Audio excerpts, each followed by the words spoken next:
اعوذ باللہ من الشیطان الرجیم رب اشرح لی صدری ویسر لی امری واحلل عقدۃ من لسانی یفقہوا قولی رب زدنی علما۔ معزز حاضرین جمعہ و پردہ نشین ماں و بہنوں، تمام قسم کی تعریف و توصیف، حمد و ثنا، عظمت و جلال، بزرگی اور بڑائی اللہ جل شانہ کے لیے لائق و زیبا ہے، جو ہم تمام کا مربی اور پالنہار ہے۔ اسی کے ساتھ بے شمار درود و سلام نازل ہوں تمام انبیاء و رسول پر، خصوصاً آخری نبی جناب محمد الرسول اللہ صلی اللہ تعالی علیہ وسلم پر۔ اللہم صلی علی محمد وعلی آل محمد کما صلیت علی ابراہیم وعلی آل ابراہیم انک حمید مجید۔ اللہم بارک علی محمد وعلی آل محمد کما بارکت علی ابراہیم وعلی آل ابراہیم انک حمید مجید۔ خطبہ مسنونہ کے بعد قرآن عظیم سے دو آیات کریمہ تلاوت کی گئی ہے، اور اسی ضمن میں ایک حدیث مبارک آپ کے گوش گزار کی گئی ہے۔ اسی مناسبت سے آج کے اس خطبہ جمعہ کا موضوع بھی آمد رمضان کے تعلق سے ہے کہ استقبال رمضان، کہ ہم اس کا استقبال کس انداز میں کریں، کیسے کریں اور کیوں کریں۔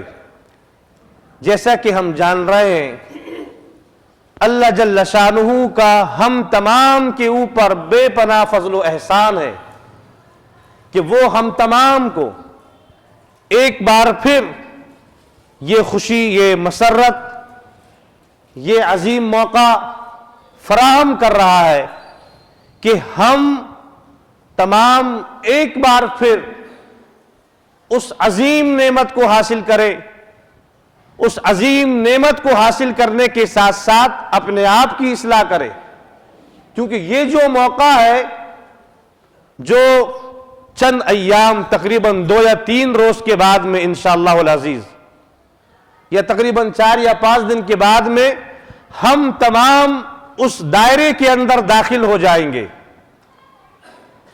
اس مقام تک کے پہنچ جائیں گے، اور جب وہاں پہنچیں گے تو ہمارا طرز عمل کس انداز سے ہونا چاہیے، اب تک کہ جو ہماری زندگی گزر رہی ہے یا اسی انداز سے گزرے گی، یا پھر ہمارا زندگی گزارنے کا طریقہ یا سلیقہ کچھ الگ پیرائے کا ہوگا، کچھ الگ پیمانے کا ہوگا۔ ابھی جس وقت ہم اپنی زندگی کے سفر میں رواں دواں ہیں، ماہ شعبان یہ گزر رہا ہے، اس کے پہلے بھی ماہ رجب آ کر کے جا چکا ہے جو حرمت والا مہینہ تھا، اور شریعت نے ہمیں حرمت والے مہینوں کی تعظیم کرنے کے لیے کہا۔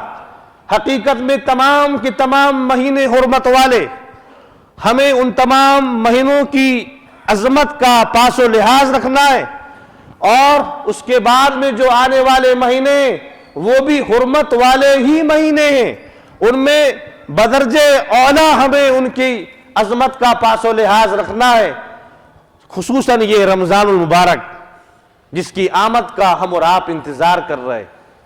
سلف صالحین کا یہ معمول تھا، اگر ان کی زندگی سے رمضان المبارک گزر جاتا تو رمضان المبارک کے گزر جانے کے بعد میں تقریباً 6 ماہ تک وہ دعا کرتے رہتے کہ ہم نے الہ العالمین جو کچھ ٹوٹی پھوٹی چھوٹی بڑی عبادتیں تیری رضا کے خاطر ہم نے پیش کی ہے، ہم نے عبادتوں کو انجام دیا ہے، تو ان تمام عبادتوں کو قبول فرما۔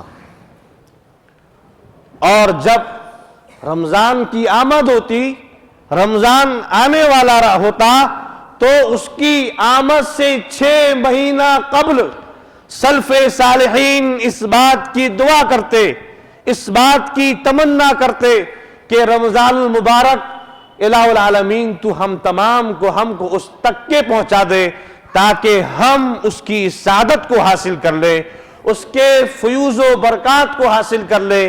ہماری یہ زندگیاں جو ہیں، آج ہم معاشرے میں جس طریقے سے زندگیاں گزار رہے ہیں، جیسے یہ فروری کا مہینہ چل رہا ہے، مختلف بدعات، فتنے اور نہ جانے دنیا میں کن کن طرح کے فتنے موجود ہیں۔ ابھی یہ پورا سبتہ کسی خاص اس پہ چل رہا ہے، کل ایک بڑا دن آنے والا ہے بے حیائی کا، عریانی کا، فحاشی کا۔ لوگ اس کو کس طور پہ بنانے کی کوششیں کر رہے ہیں، لوگ بڑے بڑے فنکشن کا انعقاد کرنے کی کوشش کر رہے ہیں۔ مجھے آپ یہ بتائیے کہ آپ کے جیب میں اگر 10 کا نوٹ بھی ہے اور اس میں ریزرو بینک آف انڈیا کی مہر اور سیل نہیں لگی ہوئی ہے، کیا کوئی دکاندار اس کو لے گا؟ بالکل بھی نہیں لے گا۔ وہی نوٹ، وہی کرنسی ایکسپٹ کی جائے گی جس میں ریزرو بینک آف انڈیا کی مہر لگی ہوئی ہوگی۔ ہم اہل اسلام ہیں، اسلام کے ماننے والے ہیں، اسلام کے ذریعے سے ساری دنیا انسانیت کو امن اور شانتی کا پیغام دیتے ہیں، دنیا سے جرائم کا خاتمہ کرنے کی مکمل کوشش کرتے ہیں، اور یہ چاہتے ہیں اس دنیا میں بسنے والا، اس دنیا میں رہنے والا ہر کوئی امن و شانتی کے ساتھ اسلام کے سائے تلے زندگی گزارے، تاکہ اس کی یہ زندگی جس میں وہ زندگی گزار رہے ہیں، اس کے یہ شب و روز جو گزر رہے ہیں، شریعت کے مطابق گزرے تو اس کی دنیا بھی سنور کے رہے گی اور کل آخرت کی زندگی بدرجہ اولا سنور کے رہے گی۔ لیکن جن چیزوں کا، جن بدعات کا کوئی تصور اسلام میں نہیں ہے، نہ جناب محمد الرسول اللہ صلی اللہ تعالی علیہ وسلم کی کوئی مہر ایسے کاموں کے لیے نہیں ہے، آج ہمارے سوسائٹی، سماج اور معاشرے کے افراد، بچے اور بچیاں ان بے حیائیوں کی طرف بڑھتے ہیں، ایک دوسرے کو مبارکباد پیش کرتے ہیں۔ ہمیں بچنا چاہیے ایسی چیزوں سے۔ نقلی چیز دنیا میں کارگر نہیں ہے، اور یہ چیزیں ایسی ہیں، کل آخرت کا مقام ہوگا، لوگ جنت میں جا رہے ہوں گے، حوض کوثر کے پاس جائیں گے، نبی محترم صلی اللہ علیہ وسلم میرے امتی کہہ کر کے لوگوں کو بلائیں گے، جیسے ہی قریب جائیں گے فرشتے انہیں دھتکار دیں گے۔ جناب محمد الرسول اللہ صلی اللہ علیہ وسلم بیان فرمائیں گے، یہ تو میری امت کے لوگ ہیں، ان کی پیشانیوں میں نماز کے آثار نمایاں ہیں، وضو کے ذریعے سے ان کے اعضائے وضو چمک رہے ہیں۔ وہ فرشتے کہیں گے جناب محمد الرسول اللہ صلی اللہ علیہ وسلم یہ وہ لوگ ہیں، یہ وہ بدعتی ہیں جنہوں نے دنیا میں رہتے ہوئے آپ کے گزر جانے کے بعد میں مختلف فتنوں کو وجود میں لایا، مختلف بدعات کو انہوں نے رونما کیا، مختلف بدعات کی ایجاد انہوں نے کی۔ انہیں وہاں سے دھتکار دیا جائے گا، بھگا دیا جائے گا۔ ایسے تمام بدعتیوں کا مزید امتحان اس مقام سے اور شروع ہو جائے گا۔ ہم اہل اسلام ہیں، اسلام کی تعلیمات، اس کے روشن خیالات ہم تمام کے لیے کتاب و سنت کی روشنی میں واضح ہیں۔ ہم اعمال صالحہ کو انجام دیں۔ ہمارے سروں پر رمضان المبارک جیسا عظیم مہینہ کڑا ہے۔ اللہ جل شانہ فرماتے ہیں ذَلِكَ وَمَن يُعَظِّمْ شَعَائِرَ اللَّهِ فَإِنَّهَا مِن تَقْوَى الْقُلُوبِ، یہ جو اللہ کے شعائر ہیں، اللہ کی نشانیاں ہیں، یہ وقت جو آ رہا ہے جو ہم سے قریب ہے، ہم اس کا انتظار کریں، اس کی تعظیم کریں، اس کی عظمت کا خاص لحاظ رکھتے ہوئے اپنے آپ کو تیار کریں، خود بھی تیار ہو، اپنے اہل و عیال کو تیار کریں، نہ کہ دنیا میں پائے جانے والی آئے دن مختلف طریقے سے جو بدعات پیدا ہو رہی ہے ان کے پیچھے بھاگے اور انہی کو حقیقی کامیابی کا تصور دے۔ یہ شرعاً غلط ہے، یہ درست نہیں ہے۔ درست یہ ہے کہ ہم کتاب و سنت کے شہدائی بن جائیں، کتاب و سنت ہمارے ہاتھ میں ہو اور ہم اس کے مطابق زندگی گزاریں، بدعات کو ہم پیچھے چھوڑیں، خرافات کو ہم پیچھے چھوڑیں۔ یہ امت روایات میں کھو گئی، حقیقت خرافات میں کھو گئی۔ ہم دیکھتے گئے ہمارے بچے جوان ہو رہے، ہماری بچیاں جوان ہو رہی ہیں، اور ہم خود جس پیرائے پہ آ کر کے کھڑے ہیں ہم اپنا محاسبہ کریں، بچوں کی تعلیم و تربیت کا خاص خیال کریں، بچے کس طریقے سے تربیت پا رہے ہیں یا انہیں کس انداز میں تربیت دی جا رہی ہے، ہمیں ان باتوں کا خاص خیال رکھنا ہے۔ ذَلِكَ وَمَن يُعَظِّمْ شَعَائِرَ اللَّهِ فَإِنَّهَا مِن تَقْوَى الْقُلُوبِ، یہ جو شاعر ہیں ان کی عظمت کا تعلق دلوں کی پرہیزگاری سے تعلق رکھتا ہے۔ اگر ہم ان کا پاس و لحاظ نہیں رکھیں گے تو ہم بھٹکتے چلے جائیں گے اور ہم صراط مستقیم کی پٹری سے بالکل اتر جائیں گے، ہماری گاڑی کہیں بھی دوڑے گی، ہم راہ حق پہ نہیں ہوں گے بلکہ ہم گمراہ ہوں گے، اور ہم اپنے آپ کو گمراہ ہونے کے باوجود لوگوں کو صحیح بتاتے ہوئے خود تو گمراہ ہیں، لوگوں کو بھی گمراہ کرنے کی کوشش کریں گے۔ میرے بھائیوں، یہ عظیم مہینہ ہر کسی کو عطا نہیں ہوتا، ہر کسی کو نصیب نہیں ہوتا، ہر کسی کے حق میں نہیں ہوتا۔ اللہ جل شانہ جنہیں توفیق دیتا ہے انہیں یہ مہینہ عطا ہوتا ہے، انہیں یہ برکتیں، انہیں یہ سعادتیں، انہیں یہ نوازشیں، رحمتیں حاصل ہوتی ہیں۔ ہر کوئی ان سے بہرور نہیں ہوتا، ہر کوئی ان کو حاصل کرنے والا نہیں ہوتا۔ ہمیں چاہیے کہ آج جمعہ کا دن ہے، اس کے بعد جو جمعہ آئے گا انشاءاللہ وہ ماہ رمضان کا جمعہ ہوگا، رمضان سے پہلے یہ ہمارا آخری جمعہ۔ آج ہم جس انداز میں مسجدوں میں آ رہے ہیں، دھیرے دھیرے آ رہے ہیں، اپنے منمانی طریقے سے جس طریقے سے ہم نے چاہا، ہمیں فرصت ملی ہم مساجد میں داخل ہو گئے، ایسا نہیں ہے۔ شریعت نے ہمیں پابند کیا ہے، ادخلوا فی السلم کافہ، اسلام میں پورے کے پورے مکمل طریقے سے داخل ہو جاؤ۔ جس کے ہاں وقت کی پابندی نہیں اور شریعت کے اصولوں کا پاس و لحاظ نہیں، اس کی کوئی حیثیت نہیں ہے۔ شاعر کہتا ہے وقت دیتا ہے قیادت، بس اسی کے ہاتھ میں تیز و رفتار، جس کی وقت کی رفتار سے ہم اہل اسلام ہیں، اسلام کے ماننے والے ہیں، اسلام کو اسی طریقے سے ایکسپٹ کرنا ہے، اسی طریقے سے حاصل کرنا ہے، اسی طریقے سے اس کی اوپر چلنا ہے جس طریقے سے کتاب و سنت نے ہم کو متنبع کیا ہے۔ کتاب و سنت نے ہمیں بتایا ہے کہ ہمیں اس انداز میں چل رہا ہے۔ جیسے آج جمعہ کا دن ہے، ہمیں یہ بات کی ضرورت نہیں ہے کہ ہم 4 رکعت نماز پڑھیں۔ کوئی یہ تصور نہ کرے کہ 4 رکعت نماز اگر پڑھ لیں جمعے کے دن تو کوئی حرج نہیں ہے، نماز ہی تو پڑھنا ہے۔ ایسا نہیں ہے، کتاب و سنت میں جیسا موجود ہے من و ان ویسے ہی تسلیم کرنا ہے، نہ کہ اپنے نظریات، نہ کہ اپنے خیالات کی روشنی میں، بلکہ کتاب و سنت میں جیسا ہے ویسا ہی ہے۔ ایک عام مسئلہ، ابھی ٹھنڈ گزری ہے یا گزر رہی ہے، ہم تمام کے تمام یا اکثر و بیشتر لوگ موزے پہنتے ہیں، جس کو عربی میں جراب وغیرہ خفین یہ کہا جاتا ہے۔ اس کے اوپر مسے کا مسئلہ عام طور پر پہ آتا ہے، تو شریعت نے ہمیں یہ بتایا کہ مسا اوپری حصے پہ کرنا ہے نہ کہ نچلے حصے پہ۔ کچھ لوگوں نے اعتراض کیا تو حضرت عمر رضی اللہ تعالی عنہ نے ان کے جواب میں یہ فرمایا کہ یہ اسلام ہے، یہاں جو بتا دیا گیا اسی طریقے سے کرنا ہے۔ حقیقت میں گندگی پیر کے نچلے حصے میں لگتی ہے لیکن مسا اوپری حصے میں کیا جاتا ہے، یہی کتاب و سنت ہے جو ہمیں سمجھنے کی ضرورت ہے۔ اللہ جل شانہ فرماتے ہیں کہ یا ایھا الذین آمنوا کتب علیکم الصیام کما کتب علی الذین من قبلکم لعلکم تتقون۔ اے ایمان والو، اہل ایمان سے یہ خطاب کیا گیا، اے ایمان والو، جس طریقے سے پچھلی قوموں پر، پچھلی امتوں پر روزہ فرض کیا گیا تھا، آپ پر بھی اسی طریقے سے فرض کیا گیا ہے تاکہ تم تقوی اور پرہیزگاری کو حاصل کر لو، تقوی اور پرہیزگاری کو اختیار کرنے والے بن جاؤ۔ اب رمضان آ رہا ہے، ہمیں اپنے آپ کو تیار کرنا ہے، ہمیں روزوں کے تعلق سے تیار کرنا ہے کہ ہمیں روزے رکھنے ہی پڑیں گے۔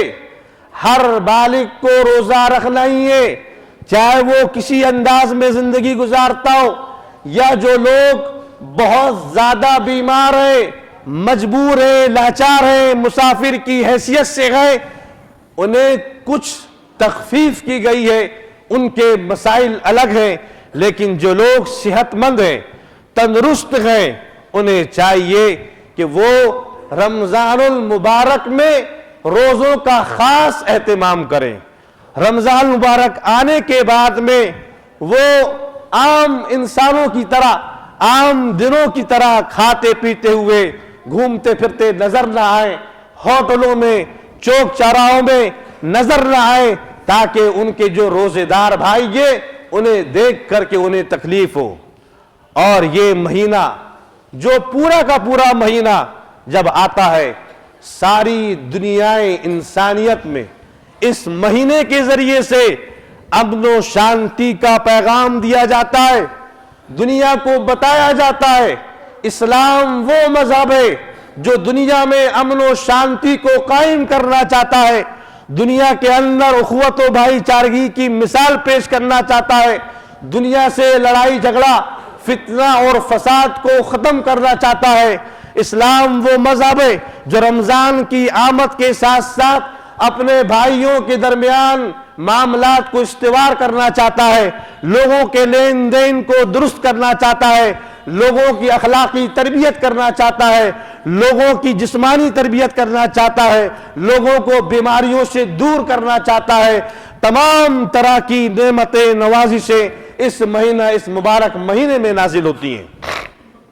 ہمیں چاہیے کہ ہم اس کا استقبال اچھے انداز میں کریں۔ جو ہی اذان ہو ہم تمام اپنے آپ کو تیار کریں، اپنے آپ کو تیار کرنے کے ساتھ ساتھ مساجد کی طرف بڑھیں اور خوب سے خوب طریقے سے ہم نمازوں سے لطف اٹھائیں، ذکر و اذکار سے لطف اٹھائیں اور نمازوں کا خاص اہتمام کریں۔ یہ وہ مہینہ ہے جس میں اگر ہم عمرہ کرتے ہیں تو عمرے کا ثواب حج کے برابر ہے۔ وہ ایک انصاری خاتون جنہوں نے نبی محترم صلی اللہ علیہ وسلم کے ساتھ میں حج جیسے فریضے کو ادا نہیں کر پایا، جب آپ آئے آپ نے اس سے وجہ پوچھی تو وجہ اس نے جب بیان کی کہ میرے پاس 2 اونٹ تھے، ایک میرا شوہر لے گئے، ایک اونٹ گھر میں رہ گیا، اگر وہ دوسرا اونٹ بھی چلے جاتا بچے بھوک و پیاس میں مبتلا ہو جاتے۔ نبی محترم صلی اللہ علیہ وسلم نے بیان فرمایا کہ اذا جاء رمضان فاعتمری، کہ جب رمضان آ جائے تو آپ اس میں عمرہ کر لینا۔ بلکہ ایک مزید روایت میں یہ ہے، آپ تمام غور سے سماعت فرمائیں، اس کے پہلے آپ نے سنا ہوگا لیکن آج یہ بات آپ کو تازہ ہو جائے گی۔ آپ صلی اللہ علیہ وسلم نے بیان فرمایا جو کوئی بھی رمضان المبارک میں عمرہ کر لے، اس کا اگر اس نے حج نہیں کیا ہے، رمضان المبارک میں اگر وہ عمرہ کر لے تو اس کو حج کا ثواب ہے، اور اس سے مزید یہ بات اگر وہ رمضان المبارک میں عمرہ کرتا ہے تو اس کو میرے ساتھ حج کرنے کا ثواب ہے۔ کتنا بڑا! جو آج آپ کے علاقے سے، دنیا کے مختلف علاقوں سے لوگ ٹولی در ٹولی کی شکل میں جاتے ہیں اور وہاں مکۃ المکرمہ میں رمضان مبارک کے ان ایام میں قدم رکھنے کی بھی بڑی دقت ہوتی ہے، اتنی بھیڑ ہوتی ہے۔ لوگ پاگل تھوڑی ہے، مجنون تھوڑی ہے، وہ اس حدیث پر عمل کر رہے ہیں، اس حدیث پہ عمل کر رہے ہیں۔ اس لیے اللہ جل شانہ نے آپ میں سے جس کو یہ سعادت عطا فرمائی ہے یا جس کو اس مقام تک کے پہنچایا ہے، ان تمام لوازمات اور اخراجات کو اگر وہ برداشت کر سکتا ہے، اسے چاہیے کہ وہ رمضان مبارک کا عمرہ ضرور کرے۔ ساتھ ہی یہ وہ مہینہ ہے جس کو تمام تر فضیلتیں جو حاصل ہیں وہ نزول قرآن کی وجہ سے ہیں۔ شہر رمضان الذی انزل فیہ القرآن، یہ وہ مہینہ جس میں قرآن عظیم کا نزول ہوا۔ امام ابن کثیر رحمۃ اللہ علیہ اس آیت کریمہ کی تفسیر میں بیان فرماتے ہیں کہ یہ وہ مہینہ ہے جس میں قرآن ہی نہیں، تورات بھی نازل ہوئی، زبور بھی نازل ہوئی اور انجیل بھی نازل ہوئی، جتنی آسمانی کتابیں نازل ہوئی ہیں تنزل فی، اسی ماہ مبارک میں نازل ہوئی ہیں۔ اور آج ہم ہیں کہ ہم قرآن سے دوری اختیار کر رہے ہیں، ہم نے قرآن کو سمیٹ کر کے رکھ دیا ہے، قرآن کے معنی اور مفاہیم کو ہم سمجھ نہیں پا رہے، اپنے تصورات میں نہیں لا رہے، پڑھنے کی کوشش نہیں کر رہے. اب ہم بڑے ہو گئے, ہمارے بال پک رہے ہیں اور اب ہمارے پاس میں وہ وقت نہیں رہا. دنیا کے مختلف کاموں کی مختلف سرگرمیوں میں ہم نے اپنے آپ کو داخل رکھا, ہم نے اپنے آپ کو مصروف رکھا اور ہمیں قرآن پڑھتے نہیں آیا. دنیا سے اگر ہم بغیر قرآن پڑھے اگر رخصت ہو جائے, کتنے تعجب, حیرت اور افسوس کی بات ہے کہ ہم قرآن پڑھے بغیر اس دنیا سے رخصت ہو جائیں. اگر ہماری زندگی ایک دن کی باقی ہے اور ہم اس میں اگر قرآن پڑھ سکتے ہیں تو پڑھیں, کیونکہ قرآن وہ عظیم کتاب ہے. دنیا میں جتنی کتابیں آسمانی کتابیں نازل ہوئی وہ تمام کی تمام منسوخ کر دی گئی. اللہ جل شانہ کی اس کے رسول کی مرضی جاننے کا اگر کوئی واحد مستند ذریعہ اگر کوئی کتاب ہے تو وہ قرآن عظیم ہے. ہم اس کو معمولی طریقے سے نہ چھوڑیں بلکہ ہم فعال طریقے سے اس کو اپنائیں اور اس کو پڑھنے کی کوشش کریں. آج ہم ہیں کہ ہمارے معاشرے کے بہت سے افراد قرآنی تعلیمات سے دوری اختیار کر رہے ہیں. اگر قرآن پڑھنا آ گیا تو اس کے معنی اور مفاہیم سے ہم دور ہیں. جو ہی رمضان آئے, آج ہمارے جزدانوں سے قرآن نکل آتے ہیں, سال بھر جزدانوں پہ قرآن بند رہتے ہیں اور ہم رمضان المبارک میں صرف اور صرف قرآن کے اوراق کو پلٹتے ہیں. بلکہ قرآن یہ چاہتا ہے کہ ہم تدبر کریں, ہم غور و فکر کریں, ہم اللہ جل شانہ کی تخلیقات کے اندر تدبر غور و فکر کریں, اس کی حقانیت کو جانیں. آج دنیا سائنس اور ٹیکنالوجی کے دور میں ہے, مختلف طریقے سے ترقی کر رہی ہے. جب آپ قرآن پڑھیں گے تو آپ کو وہ ساری چیزیں, وہ سارے مناظر آہستہ آہستہ بتدریج آپ کے سمجھ میں آئیں گے. ضرورت اس بات کی ہے کہ آپ اہل قرآن ہو جائیں. نبی محترم صلی اللہ علیہ وسلم نے بیان فرمایا, ان للہ اہلین من الناس, کچھ لوگوں میں ایسے ہیں جو اللہ جل شانہ کے خاص بندے ہیں. صحابہ نے فرمایا اے اللہ کے رسول صلی اللہ علیہ وسلم وہ کون بنتے ہیں؟ آپ صلی اللہ علیہ وسلم نے بیان فرمایا اہل قرآن, جو قرآن والے ہیں, جو قرآن کو پڑھتے ہیں, حدیث کو پڑھتے ہیں, اس کو سمجھتے ہیں, اس کے اوپر عمل کرتے ہیں, اپنے اہل و عیال کو, اپنے سماج کو, اپنے معاشرے کو اور اپنی سوسائٹی کے لوگوں کو حق بات کی تلقین کرتے ہیں. وہ لوگ اہل اللہ کے خاص بندے ہیں, اللہ جل شانہ کے قریب بندے ہیں. میرے بھائیو, چوں ہی یہ مہینہ آتا ہے, اس مہینے کے اندر ہم روزہ تو رکھتے ہیں, ہم نماز تو پڑھتے ہیں, ہم ساتھ میں زکوٰۃ و صدقات کے معاملے کے اندر بھی داخل ہوتے ہیں. حالانکہ حقیقت میں یہ دیکھا جائے تو زکوٰۃ کا تعلق رمضان سے کچھ بھی نہیں ہے, کچھ بھی تعلق نہیں ہے. جیسے رمضان ارکان اسلام میں سے ایک ہے, اسی طریقے سے زکوٰۃ بھی ارکان اسلام میں سے ایک ہے, اور رمضان سے زکوٰۃ کا تعلق کچھ بھی نہیں ہے. اگر آپ چاہیں تو زکوٰۃ ادا کر سکتے ہیں اور نہ چاہیں تو نہ کریں. آپ کا جب وہ سال پورا ہو تب آپ زکوٰۃ ادا کرنے کے حقدار ہیں, نہ کرنے پہ شرعی طور پہ آپ مجرم ہو سکتے ہیں. لیکن حضرت عثمان بن عفان یا حضرت عمر بن خطاب رضی اللہ تعالی عنہ کے زمانے سے یہ سلسلہ مسلمانوں میں بتدریج چلا آ رہا ہے کہ رمضان المبارک کا مہینہ جو ہی آتا ہے تمام اہل خیر حضرات اپنے مالوں سے زکوٰۃ و صدقات کے ساتھ میں عطیات بھی کرتے ہیں. تو اس مہینے کی برکت کے سبب ان تمام چیزوں کے اجر و ثواب میں بڑھوتری ہو جاتی ہے. اب تک کہ ہم نے آپ سے یہ سنا ہے کہ ہم کسی کام کو انجام دیتے ہیں تو 70 گنا اجر ملتا ہے, 70 گنا نہیں, یا ہم نے یہ سنا ہے 700 گنا اجر ملتا ہے, بلکہ اتنا بھی نہیں, اس سے بھی زیادہ ملتا ہے. رمضان اور غیر رمضان میں فرق اتنا ہے کہ جتنا آسمان اور زمین کے درمیان فرق ہے. اگر کوئی بندہ غیر رمضان میں عبادت کرے تو وہ زمین پر ہے, اور اگر وہ رمضان میں عبادت کرتا ہے تو سمجھ لو آسمان و زمین کے درمیان میں جتنا فاصلہ ہے اتنی نیکیاں وہ کماتا ہے، اتنے زیادہ وہ اجر و ثواب کا مستحق ہوتا ہے۔ اس لیے اس مہینے کے اندر میں یہ بڑی عبادت جو زکوٰۃ کی ہے، زکوٰۃ کی عبادت کے فریضے کو لوگ بحسن خوبی انجام دینے کی کوشش کرتے ہیں۔ ہمیں چاہیے کہ ہم زکوٰۃ و صدقات کے ساتھ میں عطیات کا بھی خاص خیال رکھیں۔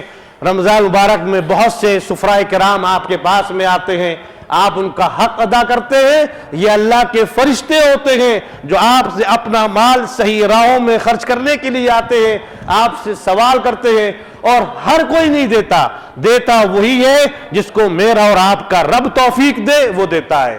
دوسری بات یہ ہے کہ آپ اپنے اقربا، اپنے پاس پڑوس کے لوگوں کا بہت ہی زیادہ خاص خیال رکھیں اور اپنے مالوں کے ذریعے سے انہیں تقویت پہنچائے۔ اللہ جل شانہ بیان فرماتے ہیں من ذا الذی یقرض اللہ قرضا حسنا، کہ جو کوئی بھی اللہ جل شانہ کے ساتھ قرض حسنا چاہتا ہے، اللہ کے ضرورت مند بندوں تک کہ وہ اپنے مال کو پہنچائے، کیونکہ اللہ نے آپ کو یہ جو مال دیا ہے وہ اسی لیے دیا ہے کہ آپ اللہ کے ضرورت مند بندوں تک کے اس مال کو پہنچائے اور قرض حسنا کے مستحق بن جائیں۔ قرض حسنا یہ ہے کہ آپ کل بروز قیامت بہترین اجر و ثواب پائیں گے۔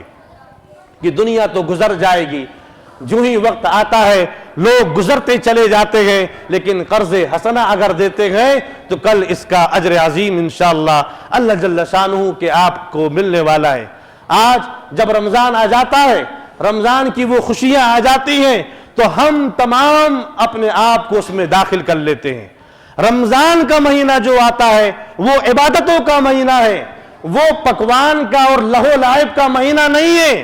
سلف صالحین اپنے کاموں کو ترک کر کے ایک طرف عبادت میں مشغول ہو جاتے۔ آج ہمارے معاشرے کا یہ حال ہے، جو ہی رمضان شروع ہوا لوگوں کے بزنس اسی پیمانے پہ چلے جاتے ہیں، اسی پیمانے پہ چڑھتے چلے جاتے ہیں۔ بزنس سے مناہی نہیں ہے، لیکن ہم سارا وقت وہاں دینے کی کوشش کرتے ہیں۔ قیام اللیل کو ہم مختصر انداز میں کرنے کی کوشش کرتے ہیں۔ کسی نے 3 دن پڑھ کے کام چلا لیا، کسی نے 10 دن پڑھ کے کام چلا لیا، کسی نے 15 دن پڑھ کے کام چلا لیا۔ ہمیں سارا کا سارا مہینہ قیام اللیل میں گزارنی ہے۔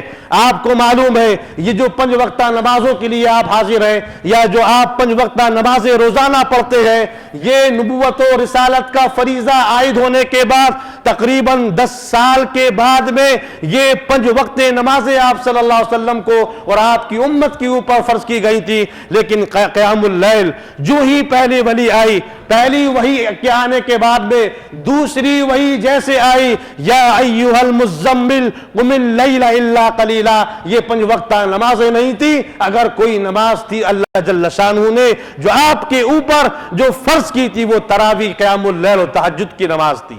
اور ہم سمجھتے ہیں صرف رمضان میں چند دن پڑھ لیے، رمضان بھر پڑھ لیے، زندگی بھر نہیں پڑھا، کام چل جائے گا، ایسا نہیں ہے میرے بھائیوں۔ آپ کو قیام اللیل زندگی بھر پڑھنا ہے، اگر نہیں پڑھو گے اس کے اجر و ثواب سے محروم رہ جاؤ گے۔ قیام اللیل اگر پڑھو گے، تہجد کا اہتمام کرو گے، اللہ جل شانہ کے برگزیدہ بندوں میں آپ کا شمار ہوگا۔ جو ہی رمضان مبارک کی بڑی ساعتیں آتی ہیں اور شب قدر وغیرہ جیسی راتیں آتی ہیں، جو عظیم راتیں ہوتی ہیں، سب سے عظیم راتیں ہیں جن کا اجر و ثواب بہت زیادہ ہے، اس کے بعد میں ہمارا معاشرہ ایک طرف چل پڑتا ہے اور خرید و فروخت کے معاملوں میں آگے بڑھتا چلا جاتا ہے۔ غربا، فقراء، مساکین اور رشتہ دار جو کمزور ہیں، ہمیں اپنی خوشیوں کے ساتھ میں ان کی خوشیوں کا بھی خاص خیال رکھنا چاہیے۔ ان کی خوشیاں ہمارے لیے بہت لائق مند ہیں، ہم ان کو خوش کر کے اللہ جل شانہ کی ذات کو اپنے ساتھ میں ہم راضی کر سکتے ہیں۔ آج ہم یہ دیکھ رہے ہیں کہ ہم لاکھوں روپے کے خراجات اپنے بچوں کے اوپر کرتے گئے، لیکن ہمارے پڑوس میں جو لوگ رہتے ہیں، زندگیاں گزارتے ہیں، یا یتیم اور بیوہ عورتیں رہتی ہیں، ہم ان کا خیال نہیں کر پاتے۔ ہمارے بچوں کو دیکھ کر کے کس طریقے سے ان کے دلوں میں باتیں گزرتی ہوں گی۔ کیا ان کے والد اگر گزر گئے، زندہ رہتے تو یہ مصیبتیں ان کے اوپر آئی ہوتی؟ بالکل بھی نہیں آئی ہوتی۔ جو لوگ ایسے لوگ ہیں، اہل ثروت ہیں، جنہیں اللہ جل شانہ نے استطاعت دی ہے، رمضان بھر ایسے لوگوں کا راشن ان تک کے پہنچانے کی کوشش کرے، ایسے لوگوں کا راشن رمضان کے بعد عید میں بھی پہنچانے کی کوشش کرے۔ اور عام طور پر یہ دیکھنے میں آتی ہے، جو لوگ ہماری دنیا کو دنیا بناتے ہیں اور ہماری دنیا کو بہتر بنا کر کے ہماری اخروی زندگی کو بھی بہتر بنانے کی کوشش کرتے ہیں، ہمیں اسلام کی سیدھی سچی باتیں بتاتے ہیں، کتاب و سنت کی راہ پہ راہ ہموار کرتے ہیں، کتاب و سنت کے پیغامات ہم تک کے صحیح پہنچاتے ہیں، جیسے کہ مسجد کے امام ہیں، مسجد کے مؤذن ہیں، خطبہ حضرات ہیں، جو زندگی بھر ہماری خدمت کرتے ہیں۔ جب خوشیوں کا موقع آتا ہے تو ہم اپنی خوشیوں کے ساتھ ان کو بھول جاتے۔ ہم نے اپنے آپ کی خریدی لاکھوں 10 لاکھ روپے کی خریدی کی، لیکن ہمیں اس بات کی توفیق نہیں ہوتی کہ ہمارا امام بھی ایک انسان ہے، ہمارا مؤذن بھی ایک انسان ہے، جو 5 وقتہ نمازوں میں صدا دے دے کر کے ہمیں بلاتا ہے، آؤ کامیابی کی طرف۔ فمن زحزح عن النار وادخل الجنت فقد فاز۔ حقیقی کامیابی یہ ہے کہ آپ جنت میں داخل ہو جائیں، وہ مؤذن بلاتا ہے، اور ہم خوشی کے موقع پہ ایسے لوگوں کو چھوڑ دیتے ہیں۔ ہمیں چاہیے، ضرورت اس بات کی ہے، رمضان بہت قریب ہے، ہم اپنے آپ کی اصلاح کریں، اپنے ایمان کی اصلاح کریں، اپنے ایمان کی ترویج و ترقی کریں، اور رمضان مبارک کی جو آمد ہے ہم تمام کے لیے خوشی اور مسرت اور باعث صد افتخار ہے۔ ہم اس کا استقبال احسن انداز میں کریں، برائیوں کا خاتمہ کریں، نیکیوں کی طرف بڑھیں۔ نبی محترم صلی اللہ علیہ وسلم نے بیان فرمایا، بادروا فی الاعمال فتنا کقطع اللیل المظلم، کہ فتنوں کے دور میں آپ اعمال صالحہ کی طرف بڑھے، کیونکہ فتنے اندھیری رات کے مانند نازل ہونے والے ہیں۔ اس لیے آپ کو چاہیے، ہمیں چاہیے کہ ہم نیکیوں کی طرف جوق در جوق بڑھیں، فوج در فوج بڑھیں، اور نیکیوں کو احسن انداز میں کریں۔ رمضان کا استقبال اچھے انداز میں کریں، اور رمضان رہتے ہوئے گناہوں کی طرف نہ جائیں۔ ایک اور بات، ابھی جو زمانہ چل رہا ہے اس میں IPL شروع ہو رہا ہے اور مختلف اس طرح کے گیمز وغیرہ شروع ہو رہا ہے، جو لوگ رمضان میں بھی اگر ان خرافاتوں سے پیچھے نہیں رہتے ہیں، وہ اپنے روزہ اپنی نماز کے اوپر ایسا نشان لگا لیتے ہیں جو عند اللہ قبول ہو رہا ہے یا نہیں ہو رہا ہے۔ تمام طرح کی ان خرافاتوں سے ہمیں آپ کو بچنا ہے۔ اخیر میں دعا ہے کہ اللہ جل شانہ، رمضان کی آمد ہے، تو ہم تمام کو اس بات کی توفیق و سعادت عطا فرما کہ ہم اس کا استقبال بہتر انداز میں کریں، اس میں ہم بہتر انداز میں نمازوں کی ادائیگی کریں، ہم قیام اللیل کا اہتمام کریں۔ ہمیں دعا کرنی چاہیے الہ العالمین ہمارے درمیان میں آج بہت سے لوگ ایسے ہیں جو گزشتہ رمضان سے پہلے موجود تھے، آج وہ نہیں ہے۔ الہ العالمین ان کی قبروں کو نور سے منور فرما، ان کو کروٹ کروٹ جنت الفردوس عطا فرما۔ اور اسی طریقے سے آج ہمارے سماج و سوسائٹی میں بہت سے لوگ ایسے ہیں جو ایسی بیماریوں میں ملوث ہیں جو لا علاج بیماریاں ہیں۔ الہ العالمین ایسے تمام لوگوں کو شفاء کاملہ عاجلہ عطا فرما۔ الہ العالمین تو مسلمانوں کی اصلاح فرما، مسلمانوں کی اصلاح فرما۔ آج ساری دنیا میں مسلمانوں کو غلط نظر سے دیکھا جا رہا ہے، الہ العالمین کفر کے مقابلے میں، شرک کے مقابلے میں مسلمانوں کی اصلاح فرما، مسلمانوں کا بول بالا فرما، اور ہمیں تو جب تک دنیا میں زندہ رکھ، عزت کے ساتھ رکھ، سلامتی کے ساتھ رکھ، اسلام کے ساتھ رکھ، ایمان کے ساتھ رکھ۔ آمین۔ وآخر دعوانا ان الحمدللہ رب العالمین۔